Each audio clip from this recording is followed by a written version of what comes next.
welcome back to Study Room. We are at the 8th chapter, and the chapter is titled as A Short Monsoon Diary. The story is also very short, guys, but it's a very interesting story. It will make you feel all the winter hugs, all the winter feels, all the monsoons that you've been missing to go out, everything. And it's a diary. So diary is a personal note, and it's a habit that you should all inculcate in your life. Before going back to sleep, just write something that what has happened in the day. Tell your complaints. Actually, a diary is your best friend. So let's see what this diary has to unfold.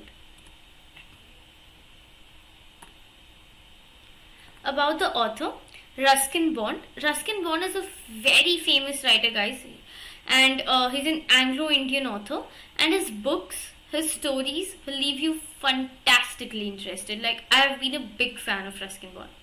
Born in 1934, is an Anglo-Indian author who was born to British parents but lives in India even in present day. He was awarded the Sahitya Akademi Award, the Padma Shri, Padma Bhushan for various works. Now the themes that we have in this chapter. So this chapter is also an excerpt from Ruskin Bond's diary.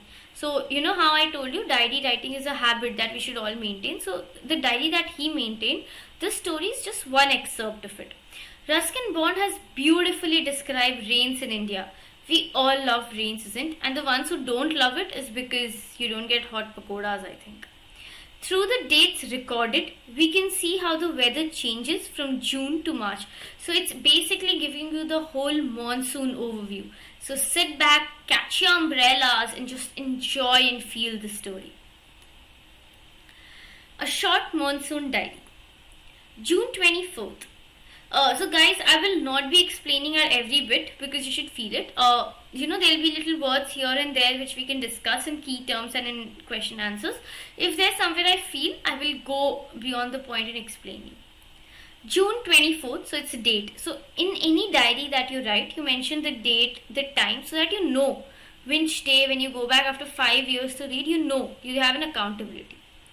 The first day of monsoon mist, and it's strange how all the birds fall silent as the mist comes climbing up the hill. So he must be at some hill station, right? Because he's describing the hills and all. In a normal situation, we don't usually get the hills. Perhaps that's what makes the mist so melancholy. Not only does it conceal the hills, it blankets them in silence too. So you're seeing the terms blankets them in silence. Blanket is basically covering with silence. There's silence, there's calm. The birds are silent. It's just the first day. Only an hour ago, the trees were ringing with bird song, and now the forest is deathly still as though it were midnight. So he says just an hour ago, before the mist came, the trees were ringing, the birds were here all over chirping, even noises, and now the forest is so silent as if it's night already. Through the mist, Biju is calling to his sister. I can hear him running about on the hillside, but I cannot see him. So he must be writing this diary sitting on his window. So he's like, I can see Biju, it must be his neighbor or his sister, that calling his sister. I can hear, but you can't see, but he's not able to see him. Now the next date, June 25th. Some genuine early monsoon rain, warm and humid, and not that cold high altitude stuff we have been having all year. The plants seem to know it too, and the first cobra lily rears its head from the ferns as I walk up to the bank and post office. So now he's heading on the road, so he's describing the weather, what he's actually feeling. He's saying it's not that cold as it should be on high altitude, but it's nice. And he says that I can see the plants growing, the ferns coming up, the cobra lily coming up. The mist affords a certain privacy. A schoolboy asked me to describe the hill station and valley in one sentence, and all I could say was a paradise that might have been. It's beautiful. Now next day. So in the first, June 25th, he's basically talking to my first day of monsoon mist. Second, he's going to bank and post office. Third day, June 27th. The rains have heralded the arrival of some seasonal visitors, a leopard and several thousand leeches. Yesterday afternoon, the leopard lifted a dog from near the servants' quarter below the school. So he's talking about the animals which you actually see in monsoon, and he's saying that the rains have actually stopped their arrival and bringing them.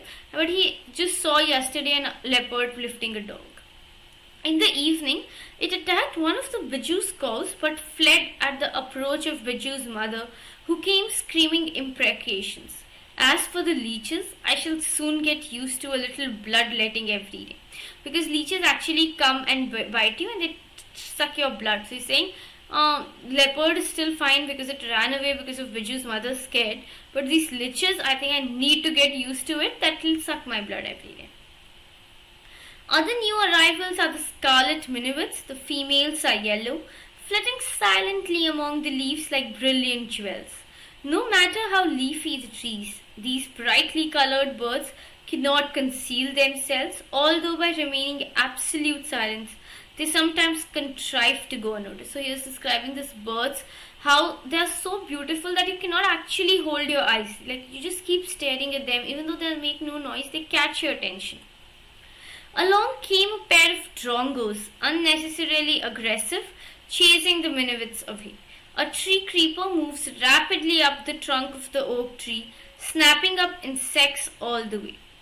Now that the rains are here, there is no dearth of food for the insectivorous birds. So he's again describing the insects and the drongos that are actually coming and chasing the minivets, the insects. You know how the rains are here, so insects will actually they'll not have starving for food. The key terms: melancholy, very sad; blankets is covers; fern is a flowerless plant with feathery green leaves. Heralded has brought the news of. Imprecations is curses; bloodletting is losing blood. Scarlet minivet is a bright red bird like cuckoo. Drongo is a songbird with a stout bill. Now let's discuss why is the author not able to see Biju? Because of the mist and humidity. What are the two ways in which the hills appear to change? The birds become silent, the animals stop coming. Let's continue. Now August 2, so it's directly jumped after 4-5 days.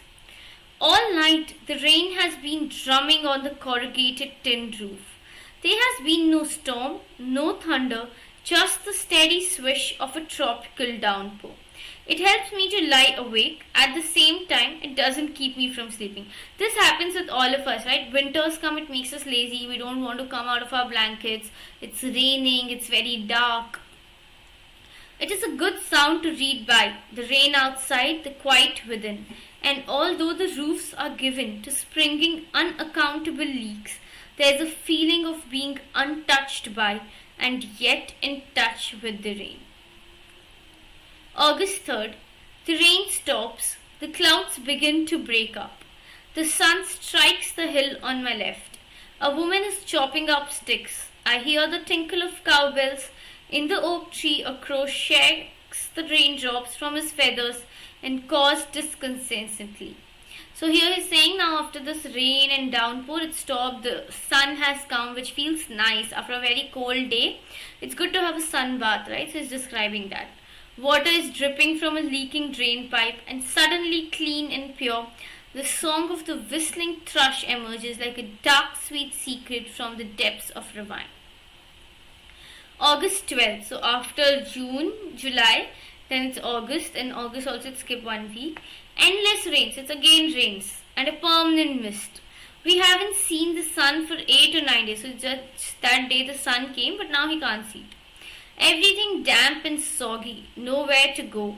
Pace the room, look out of the window at a few bobbing umbrellas. So you can't go out, you just sat at home. How much will you even have chai and all? Yes. At least it isn't cold rain. The hillsides are lush as late monsoon flowers begin to appear.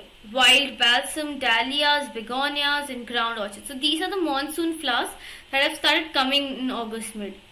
Then last day of August, and the slush monsoon growth has reached its peak. The seeds of the cobra lily, the flowers that actually start in June, are now turning red, signifying that the rains are coming to end. So how these birds and natural things are a depiction of seasons. In a few days, the ferns will start turning yellow, but right now they are still firm, green and upright. Ground orchids, mauve lady slipper, and white butterfly orchids put on a fashion display on the grassy slopes of Landor. While dahlias, red, yellow, magenta, rear their heads from the rocky crevices where they have taken hold. So first he described the animals and birds. Now he's describing the flowers and the trees. Snakes and rodents flutter out of their holes and burrows, take shelter in roofs, attics, and godowns. A shrew, weak of eyesight, blunders about the rooms, much to the amusement of children. So now I'm saying these snakes, rodents, all of them are actually coming out slowly and everything. Don't kill it, admonishes their grandmother. Chuchundars are lucky, they bring money. So how these beliefs that we have in our home, don't kill this insect, it's actually lucky and all. And sure enough, I receive a check in the mail. Not a very large one, but welcome all the same. Then October 3rd. We have gone straight from monsoon into winter rain, snow at higher altitudes. After an evening hailstorm, the sky and hills are suffused with a beautiful golden light. So how it started with the mist, then went to rains, and now it's again from rains you're going to snows, you're going to these hailstorms, the skies with golden light. And we are now in January from October. Winter reigns in the hills, in the hushed silence of the house, when I am quite alone and my friend who is here has gone. It is very lonely, very quiet, as I sit in a liquid silence, a silence within, surrounded by the rhythm of rain, the steady drift of water on leaves, on lemons, on roof, drumming on drenched dahlias and window panes, while the mist holds the house in a dark caress. As I pause near a window, the rain stops and starts again, and the trees, no longer green but grey, menace me with their loneliness. So how in January it's again raining, but things are different now. The leaves are turning grey, there are a lot of things that are happening. March 23rd, late March, and winter is ending. The blackest cloud I've ever seen squatted over Missouri. So he stays in Missouri. And then it hailed marbles for half an hour. So it's like I've seen a black cloud and now it's just hailstorm again. Nothing like a hailstorm to clear the sky. Even as I write, I see a rainbow forming. The key terms: drumming is falling noisily, disconsolately, unhappily, ravine is a valley, crevices, narrow openings or cracks, shrew, a small animal, caress is touching or holding lovingly, menace is threatened. Now let's discuss, when does the monsoon season begin and when does it end? It begins in June and ends in March. How do you prepare to face the monsoon? Just your blankets and your bed. Which hill station does the author describe in the diary entry? Missouri. For how many days does it rain without stopping? 8 to 9 days. What does the author do? He's just sitting and seeing the umbrellas, he's just seeing roads, he's seeing the birds, he's seeing the animals. Where do snakes and rodents take shelter? Under the bush, because it's raining, right? What did the author receive in the mail? A small check. Now the question answers. What are the changes that happen as the rain progresses from June to March? So a lot of things happen, right? From mist to hailstorms to snow to sun in middle to the leaves turning grey to the animals running in. Why did the grandmother ask the children not to kill the chichunda? Because it says sacred, right? What signs do we find in nature which show the monsoon set? So the leaves start turning grey, there's a rainbow, there's hailstorm, the sun is coming. Mention a few things that can happen when there's endless rain for days together. I don't know about you people, so a lot of things that can happen is the roads can become actually very dirty. The drainage pipe starts leaking, your house starts getting damp, the clothes don't get dry. What is the significance of cobra lily? It's beginning and end. So it starts in August when its ferns start coming, till March it's all bloomed up. Now a quick revision. The diary begins in June when the monsoon mist is first seen over the hills. So June, monsoon mist. The author traces the changes in the plants growing around him and the appearance of different insects and animals. The author enjoys the pleasant sound of the rain which keeps him awake but even doesn't stop him from sleeping. Sometimes it rains for 8 and 9 days, which the author seems to find tiring because everything is damp and soggy. It is then that the late monsoon flowers start appearing and the entire hillside is soon decorated with them. Snakes and rodents are also out and about. Winter arrives by October, with the monsoon rain replaced by the winter rain. In the evenings, they experience hailstorms, and at higher altitude, there's even snow. The entry for January 26 is a poem called Winter Rains in the Hills, which talks about the author sitting in silence surrounded by rain. The very next entry is of March, and it's the end of winter. A hailstorm clears the sky and a rainbow forms. Before we move to the poem, so this is how Ruskin Bond from Mussoorie is describing monsoon for you. I would want you all to write a diary today, because it's monsoon going on, of how you feel about monsoon. What have you been noticing? Start observing and write a diary tonight, okay? Now, let's quickly jump to a poem that we have on the grasshopper and cricket. Both of these are insects, and it's a very nice poem, guys. You'll have fun reading this. The author is John Keats. He's a romantic poet of an English origin. So now you can think how romanticizing is related to animals. He died at the young age of 25, but had written some popular pieces. The most famous poem is Ode to a Nightingale. If you guys get a little time and interest in poems, please read this poem. It's actually very perfectly written. The theme of this poem that we're reading today is nature is a spontaneous source of optimism and happiness, which we have already seen how Ruskin Bond also describes, right? In this poem, nature sings and brings joy through the mediums of grasshopper in summer and cricket in winter. So how the nature's expressions are now described through an insect's perspective. Let's read the poem. The poetry of earth is never dead, when all the birds are faint with the hot sun, and hide in cooling trees a voice will run, from hedge to hedge about the new morn mid. That is the grasshopper's. He takes the lead in summer luxury he has never done. With his delights, for when tired out with fun, he rests at ease beneath some pleasant weed. So here it's trying to say about the summers first. When they say that all the birds are actually dead and they don't want to come out in the hot sun, you hear a noise which is grasshoppers who's actually enjoying the summers, takes it as a luxury, and if he's tired goes into some weed plant and sits down and is really having fun. The poetry of earth is ceasing never. On a lone winter evening when the frost has wrought a silence, from the stone there shrills the cricket's song in warmth increasing ever, and seems to one in drowsiness half lost, the grasshoppers among some grassy hills. So now it's saying that as this nature and natural beauty is growing, and it's never ending, in the winter silence when everybody's actually shivering and everything, you can hear the cricket's song, and the grasshopper is somewhere hidden in grassy hills. The key terms, it is a very short poem, guys. Wrought, brought about, shrills, comes through loud and clear. Hedge, fence formed by closely growing bushes, new mown meat, freshly cut grass or hay. Now the poem explanation. The author describes and appreciates nature in two extreme seasons, the summers and winters. These are two extreme seasons. Summer is hot, winter is cold. You just don't want to do anything during that time. Using the grasshopper and cricket as the representative of these seasons.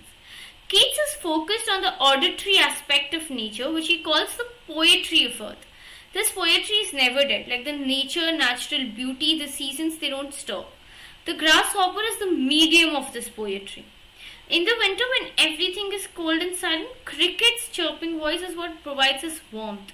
So the poet is actually trying to show us how nature is maintaining its balance. In summers you have something to look for, in winter there is something to give you warmth, and how life of each creature is connected.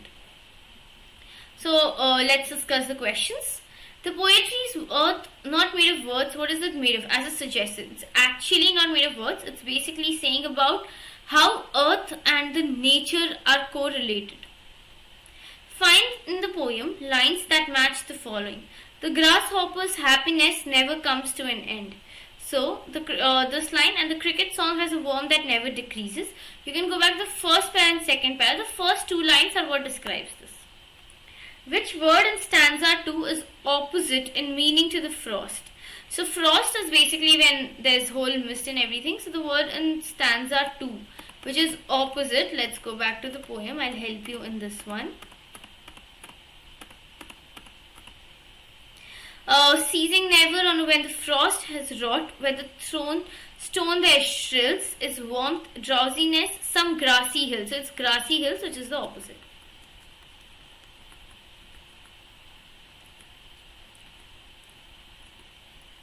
The poetry of earth continues round the year. Mention each with its representative. It's summer and winter. Summer is grasshopper, winter is cricket. A quick revision before we sum up today. The sounds of nature, which the poet calls the poetry of earth, are constant. In summer, the grasshopper jumps from hedge to hedge and all across freshly cut grass, making delightful sounds. In winter, it is the cricket who keeps the poetry of earth going, which is sounds of nature. To someone who's drowsy, the cricket's voice reminds them of summer. So today we actually did something on nature, from learning about Ruskin Bond's perspective about the monsoons to grasshopper and cricket telling us about two extreme seasons. So this is all for today. See you all again in the next class, next chapter. Bye bye guys.